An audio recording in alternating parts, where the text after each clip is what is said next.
మరి రవీంద్ర భారతిలో ఎస్పి బాలసుబ్రహ్మణ్యం గారి విగ్రహ ఆవిష్కరణ మహోత్సవానికి కొంతమంది కళాకారులు కూడా ఇక్కడికి రావడం జరిగింది. కళాకారుల సంఘం నుంచి అధ్యక్షులు మనతో పాటే ఉన్నారు. వాళ్ళతో మాట్లాడించే ప్రయత్నం అయితే చేద్దాము. సార్, మంచిర్యాల నుంచి వచ్చారు. మంచిర్యాల కళాకారుల అధ్యక్షుల సంఘం అధ్యక్షులే ఉన్నారు ఇక్కడ. మరి అడిగి తెలుసుకుందాం అసలు బాలసుబ్రహ్మణ్యం గారి విగ్రహము ఇక్కడ తెలంగాణలో పెట్టొద్దు అని కొంతమంది తెలంగాణ వాదులు అంటున్నారు. కానీ బాలసుబ్రహ్మణ్యం గారి విగ్రహము తెలంగాణలో ఎందుకు పెట్టాలి అని? ముందుగా రాష్ట్ర ప్రభుత్వానికి ధన్యవాదాలు. ముఖ్యంగా మన రాష్ట్ర ముఖ్యమంత్రి వర్యులు రేవంత్ రెడ్డి గారికి ప్రత్యేకమైన ధన్యవాదాలు. ఎందుకంటే హైదరాబాద్లోని రవీంద్ర భారతి ప్రాంగణంలో బాలుగారి విగ్రహావిష్కరణను మేము కూడా స్వాగతిస్తున్నాము. చాలా ఆనందదాయక విషయం ఇది. అయితే ముఖ్య విషయం ఏంటంటే, కొంతమంది తెలంగాణ వాదులు ఒక 10 రోజుల నుండి 15 రోజుల నుండి విగ్రహావిష్కరణ చేయొద్దని అల్లరి చేస్తున్నారు. అయితే వాళ్ళు అల్లరి చేస్తున్న న్యాయం ఉంది. ఎట్లా న్యాయం ఉందంటే, తెలంగాణ కళాకారులు లేరా అంటున్నారు. ఉన్నారు. కానీ బాలసుబ్రహ్మణ్యం గారి విగ్రహం పెట్టద్దు, తెలంగాణ కళాకారులు పెట్టాలంటున్నారు. అట్లా కాదు. బాలుగారిది పెడుతూ తెలంగాణ కళాకారులవి కూడా మన అందశ్రీ గారు, గద్దర్ గారి, ఇంకా బెల్లి లలిత అక్క చాలామంది ఉన్నారు, పెట్టాలి. అట్లా బాలుగారి పెడుతూ మరి మన తెలంగాణ కళాకారులు పెట్టాలనే దానికి ఒక అర్థం ఉంటుంది. కానీ బాలుగారి పెట్టద్దు, మన వాళ్ళే పెట్టాలన్నాడు, అది కరెక్ట్ కాదు. ఎందుకంటే బాలుగారు అతను గాన గంధర్వుడు, భారతదేశం గర్వించదగ్గ గాయకుడు, అన్ని ప్రాంతాల వారికి చెందినవాడు. అది దృష్టిలో పెట్టుకోవాలని తెలంగాణ వాదులకు మరొకసారి విజ్ఞప్తి చేస్తూ, ఎందుకంటే బాలుగారు ఏదో తెలంగాణ జాతీయ గీతం జై జై హే తెలంగాణ పాడలేదని కొన్ని అబండాలు వేస్తున్నారు. వాటికి ఆరోపణలు తప్పితే ఆధారాలు లేవు. మరి అతను బ్రతికున్నప్పుడు ఏం చేసిరు వీళ్ళు? బ్రతికున్నప్పుడు ప్రశ్నించాలి కదా. బ్రతికున్నప్పుడు ప్రశ్నించాలి. ఆయన మరణాంతరం మరి అతను పాడలేదు, మనకు తెలంగాణకు వ్యతిరేక ఆంధ్ర అంటే ఈ కులాల ప్రాంతాల్లో ఎందుకు ఒక గాయకునికి అంటగడుతున్నారు మన తెలంగాణలో? ఆ విషయం మాకు చాలా బాధిస్తుంది. ఎందుకంటే కులాలు ప్రాంతాలు అంటగట్టద్దు. మనం తెలంగాణ ఆంధ్ర ఫైట్ చేసుకున్నాం, తెలంగాణ వచ్చింది, అన్నదమ్ములాగా కలిసి ఉన్నాం, విడిపోయినాం. ఇదొక భాగం. ఇప్పుడు విడిపోయిన తర్వాత కూడా మళ్ళీ తెలంగాణ ఆంధ్ర ప్రాంతాల వాళ్ళని మళ్ళీ రెచ్చగొడుతూ మళ్ళీ ఒక ఉద్యమం లేపే ఒక ఆలోచన గిట్టుందా మరి తెలంగాణ వాళ్ళు? నాకు అర్థం కావడం లేదు. గద్దర్ గారు కూడా చనిపోయి ఎన్ని సంవత్సరాలు అవుతుంది. గద్దర్ గారు అంటే తెలంగాణలో చాలా అంటే చాలా మంది ఇష్టపడే వాళ్ళు ఉన్నారు. ఉద్యమకారుడు ఆయన, ఒక చరిత్రను సృష్టించుకున్న ఆయన. మరి ఆయన విగ్రహం ఎందుకు పెట్టలేదు, ఇప్పుడు సుబ్రహ్మణ్యం గారి విగ్రహం ఎందుకు పెట్టాలి అని క్వశ్చన్ చేస్తారు. రైట్, ఓకే, అర్థం ఉంది, ఇందులో న్యాయం ఉంది, నేను కూడా ఒప్పుకుంటున్నా. ఖచ్చితంగా తెలంగాణ ఉద్యమకారుల విగ్రహాలు పెట్టవలసిందే. ఆ విషయంలో అవసరమైతే సచివాలయాన్ని కూడా ముట్టడించడానికి సిద్ధం. మేము కూడా మీరు స్టెప్ తీసుకోండి. మనం రిక్వెస్ట్గా ముఖ్యమంత్రి గారిని అందరం కలిసి ఒక ముందైతే ఒక రిక్వెస్ట్ అడగాలి కదా, ముఖ్యమంత్రి గారు పెడతారా లేదా. ఇప్పుడు మనం రిక్వెస్ట్ చేయలేదు, అతనికి ముఖ్యమంత్రికి ఒక మెమోరాండం లాంటిది రిక్వెస్ట్ కనీసం కలిసి, సార్ మరి అతన్ని ఎందుకు పెడుతున్నారు, మరి మన తెలంగాణ కళాకారులు ఉన్నారు, అతనితో పాటు మరి మనది కూడా పెట్టండి సార్ అని అడిగితే ఒక అర్థం ఉంటుంది. వచ్చి డైరెక్ట్ అటాక్ చేసినట్టు విగ్రహం పెట్టద్దు, మామూలు పెట్టాలని రోడ్ల మీద కూర్చొని అల్లరి చేస్తే పరిష్కారం కాదు కదా సమస్య. అట్లా ముఖ్యమంత్రిని కలిసి విన్నవిస్తే మేము కూడా అందులో ఒక భాగం అవుతాం. ఖచ్చితంగా మేము కూడా ఫైట్ చేస్తాం. గద్దార్ గారిది, అందశ్రీ గారిది, ఎవరెవరిది, ఇంకా బెల్లి లలిత లాంటి వాళ్ళు చాలామంది ఉద్యమ కళాకారులు ఉన్నారు. వాళ్ళు పెట్టవలసింది తెలంగాణ వ్యాప్తంగా. ఖచ్చితంగా ఉద్యమకారులు అందరూ కూడా ఇదే రవీంద్ర భారతిలో పెట్టాలని మేము కూడా డిమాండ్ చేస్తాం. అందులో న్యాయం ఉంది ప్రశ్నించడం. కానీ బాలుగారిది పెట్టద్దు, మామూలే పెట్టాలనేది మాత్రం అది కరెక్ట్ కాదు. ఎందుకంటే బాలసుబ్రహ్మణ్యం గారిది విగ్రహము ఆంధ్రప్రదేశ్లోనే వాళ్ళే పెట్టుకోలేదు, ఎందుకు తెలంగాణలో పెట్టాలి? అక్కడ తెలంగాణ కళాకారుల ఎవరివి కూడా విగ్రహాలు లేవు, అందులో బాలసుబ్రహ్మణ్యం గారిది కూడా పెట్టుకోలేదు. కాబట్టి ఇక్కడ ఎందుకు పెట్టాలి? తెలంగాణలో వాళ్ళకే లేని ప్రేమ ఇక్కడ తెలంగాణ ప్రభుత్వానికి ఎందుకు అంత ప్రేమ? ఆంధ్రాలో ఉన్నది బాలుగారి విగ్రహం, ఆంధ్రాలో ఉన్నాయి. మన తెలంగాణ వాళ్ళవి కూడా కొమరం లాంటి విగ్రహం, మన చాకలైలమ్మ గారి విగ్రహం, మన పివి నరసింహారావు గారి విగ్రహం, వీళ్ళు ఉన్నాయి. వాళ్ళు వ్యతిరేకించలే కదా పెట్టాంగా. మరి వాళ్ళు వ్యతిరేకించినప్పుడు మనం ఎందుకు వ్యతిరేకించాలి? వాళ్ళు న్యాయంగా వ్యతిరేకించినప్పుడు వాళ్ళు న్యాయంగా ఉన్నారు కాబట్టి మనం కూడా వ్యతిరేకించదు. ఇదంతా తప్పుడు సమాచారం. ఆంధ్రలో మన తెలంగాణ వాళ్ళ విగ్రహాలు ఉన్నాయి, ఉద్యమకారుల విగ్రహాలు ఉన్నాయి. ఇక్కడ కూడా పెట్టడం సమంజసమే. తెలంగాణ ఉద్యమకారుల విగ్రహాలు ఖచ్చితంగా ఇక్కడ పెడితే రాష్ట్ర ప్రభుత్వం మాకైతే నమ్మకం ఉంది. దీనిపైన మనం ఒక డిమాండ్ చేస్తూ కలిసి విన్నవించి, ఒకళ్ళు వినకపోతే పోరాటాలు చేద్దాం అందరం కలిసి. నేను తెలంగాణ కోసం జైలుకి వెళ్ళినా. మరి అట్లా అని కూడా తెలంగాణ ఉద్యమం నడుస్తున్నప్పుడు, తీవ్రమైన ఉద్యమం నడుస్తున్నప్పుడు, అప్పుడు ఇదే ఇప్పుడున్న మినిస్టర్లు, మంత్రులు తెలంగాణ ఉద్యమంలో మన తెలంగాణ వాళ్ళని గది మీద కొట్టారు కర్రలు బట్టి. మరి అప్పుడు ఏం చేసినాం? ప్రశ్నించలే. ఇప్పుడు ఉన్నారు కదా మరి తెలంగాణలో, మరి వాళ్ళని బయటికి పంపుదాం, తెలంగాణ వదిలిపెట్టి పొమ్మందామా? మరి రాష్ట్ర గేయాన్ని పాడను అని తిరస్కరించారు కదా, మరి పాడకపోవడం అనేది తప్ప ఒప్ప? రైట్. అయితే అప్పుడు దీనికి ఫస్ట్ ఆధారాలు లేవు అండి మేడం, ఆధారాలు లేవు. అతను వ్యతిరేకించండి అన్నాను. సరే, అటు బాలుగారు చనిపోయారు, ఇటు అందశ్రీ గారు చనిపోయారు. ఎవరో కొంతమంది ఉన్న వాళ్ళు మేము వెళ్ళినాం అందశ్రీ గారిని తీసుకొని వెళ్ళినాం అని కొంతమంది ప్రచారం చేస్తున్నారు. సరే అనుకుందాం, అనుకుందాం.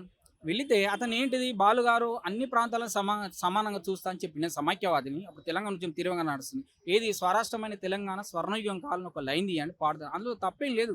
ఎందుకంటే ఆయన ఒక ప్రాంతాన్ని వ్యతిరేకంగా పాడలేడు కదా, ఆ స్థానంలో ఎవరున్నా పాడలేడు. దీన్ని తప్పుగా అర్థం చేసుకుని దీన్ని చిన్నదాన్ని పెద్ద ఇష్యూ చేసి పాపం బాలుగారిని వాడు ఈడని మాట్లాడుతున్నారు. దయచేసి ఈయన విజ్ఞప్తి చేస్తున్న తెలంగాణ వాళ్ళకు మనం గౌరవించాలి. సరే మనిషి బ్రతుకున్నాడంటే తిట్టినా ఒక అర్థం, అతను మరణించిండు ఒక అంత పెద్ద మనిషిని, అంత పెద్ద గాయకుని వాడు వీడు అనడం అది కరెక్ట్ కాదు. మనం పద్ధతి ప్రకారం మాట్లాడడం, మనం ఒక పెద్ద మనిషి స్థానంలో ఉన్నప్పుడు ఒక లీడర్. ఒక చిన్న పాట బాలు గారి కోసం.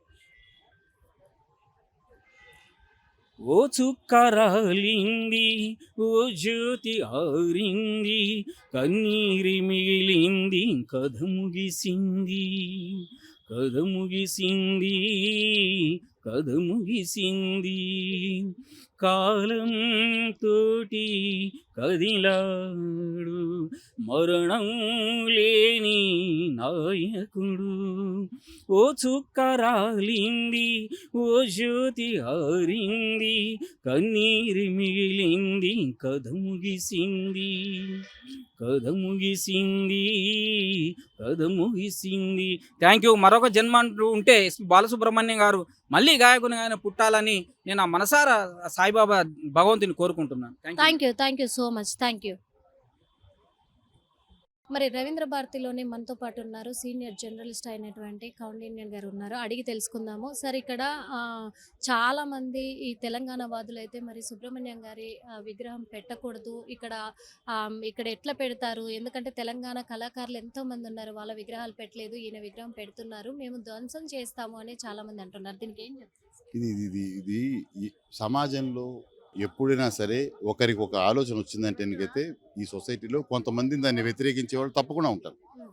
మనం వి కాంట్ సే దట్ అందరూ నా మాట వినాలి అని ఉండదు.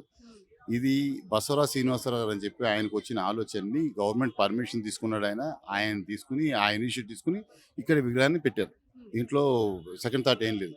అయితే ఆ విగ్రహాన్ని గవర్నమెంట్ పర్మిషన్ ఇచ్చిన తర్వాత ఎవరు అడ్డుకున్నా సరే జరిగిపోతుంది. అది గవర్నమెంట్ దీంట్లో జరిగింది కాబట్టి వాళ్ళు ఆపుతామంటే వాళ్ళ విజ్ఞత. అది మనం చేసేది దీంట్లో స్పెషల్గా ఇంకా దాని గురించి కామెంట్ చేసేది ఏం లేదు. Let them speak their own way. Why should we stop them?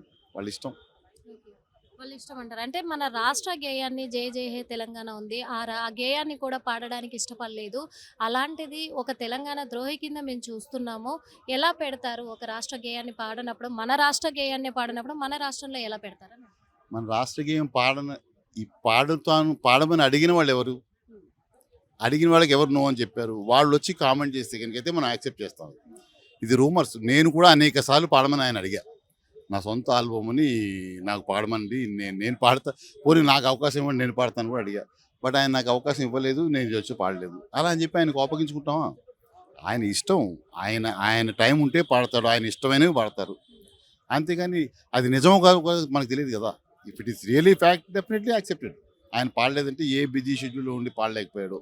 ఇవన్నీ పరిగణనలో తీసుకోవాలి తప్ప ఇదిగో పుల్లంటే అదిగో తోకని చెప్పి ఇలాంటి రూమర్స్ చాలా వస్తాయమ్మా. ఇలాంటి రూమర్స్ చాలా ఉంటాయి, వస్తాయి కూడా. అవి ఎవరు అడిగారు అప్పట్లో? అఫీషియల్గా అడిగారా? గవర్నమెంట్ అడిగారా? లేకపోతే ఉద్యమకారులు అడిగారా?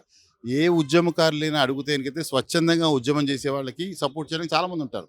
అంతేగాని ఆ ఉద్యమాన్ని గవర్నమెంట్ సపోర్ట్ చేయకపోతేనికైతే ఎవరు ఏ కళాకారుడు కూడా, కొంత పేరున్న వాళ్ళు ఎవరు కూడా సపోర్ట్ చేయరు దానికి. ఆ పరిస్థితుల్లో ఉండొచ్చు కదా ఆయన కూడాను. కాబట్టి మనం వాస్తవం తెలియదు. మనకి తెలియనప్పుడు వీ కాంట్ సే దట్ అదే లైక్స్ డిస్లైక్స్ మనం చెప్పలేము. అది అంటే విగ్రహాన్ని ఇప్పుడు మీరు ఆవిష్కరించుకున్నా కానీ తర్వాత అయితే మేము ధ్వంసం చేసి తీరుతాము, లేదా ఇక్కడ నుంచి తొలగిస్తాము అంటే చెప్పే కదా. అదే కదా మన తెలంగాణ ఉద్యమ టైంలో దగ్గర ట్యాంక్ బండ్ దగ్గర పెద్ద పెద్ద వాళ్ళు నన్నయ్య తిక్కన్న ఎరా ప్రగడు, వాళ్ళతో పోలిస్తే ఈయన తక్కువ వాడే బాలసుబ్రహ్మణ్యం గారు. వాళ్ళవే కొనుగొట్టేశారు. మరి మళ్ళీ అక్కడ తప్పు అయిందని చెప్పి మళ్ళీ వాళ్ళని తీసుకుని మళ్ళీ అక్కడ పునఃస్థాపించుకున్నాం. సో ఇది కూడా అలాగే జరుగుతుంది. వాళ్ళు కూలగొట్టకుండా ఉండమని వాళ్ళకి సద్బుద్ధి కలగాలని దేవుని ప్రార్థిస్తున్నాం తప్ప అంతకంటే ఏం చేయలేము మనం. ఎందుకంటే ఒకటి చేస్తాం, ఒక మంచి పని చేస్తాం ఉన్నప్పుడు దీన్ని ఆమోదించాలి, దీన్ని యాక్సెప్ట్ చేయాలి. వాళ్ళకి నచ్చిన వాళ్ళు ఎవరన్నా ఉంటే వాళ్ళకి గవర్నమెంట్ పర్మిషన్ తీసుకుని లెట్ దెమ్ గో దట్. ఎవరు ఏ విగ్రహాలని, పెద్ద మనుషుల విగ్రహాలు, నా విగ్రహం పెట్టమని అనుకోండి, అది మీకు తెలియదు కాబట్టి, ఎవరికి తెలియదు కాబట్టి నీ విగ్రహం పెట్టాలి. గదర్ విగ్రహం తప్పకుండా పెట్టవలసిన మనిషి ఆయన. ఈ విగ్రహాలు పెట్టిన వల్ల గదర్ కానీ ఈయనకి కానీ వాళ్ళ స్టేటస్ ఏమీ పెరగదు. వాళ్ళ స్టేటస్ డెఫినెట్గా వాళ్ళలాగే ఉంటుంది. ఈ విగ్రహాలతో వాళ్ళ స్టేటస్ పెరగదు. మనం వాళ్ళు ఆచరించిన పనులని మనం ఆచరిస్తూ వాళ్ళలాగా బతకాలని ప్రయత్నించాలే తప్ప ఈ విగ్రహాలతోటి వాళ్ళ స్టేటస్ ఏమీ పెరగదు. ఐదర్ గదర్ పెద్ద పెద్ద ఎవరివైనా సరే ఈ విగ్రహాలతో పెరగదు. పెరిగేది ఏంటి, వాళ్ళు చేసిన పనులను మనం ఆచరించి వాళ్ళని రెస్పెక్ట్ చేయడమే నిజమైన నివాళులు. అది లేకుండా నేను పగలగొడతాను, మీ ఇంట్లో ఏం కూర వండుకోవాలో కూడా నేను చెప్పమంటే ఎలాగా?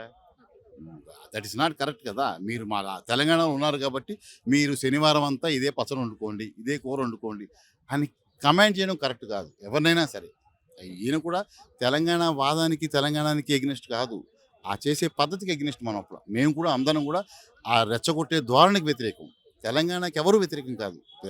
ప్రపంచ దేశాలు అందరూ వచ్చి ఇక్కడ బతుకుతున్నారు. అంతేగాని తెలంగాణ వాదానికి వ్యతిరేకం కాదు, తెలంగాణకి వ్యతిరేకం కాదు.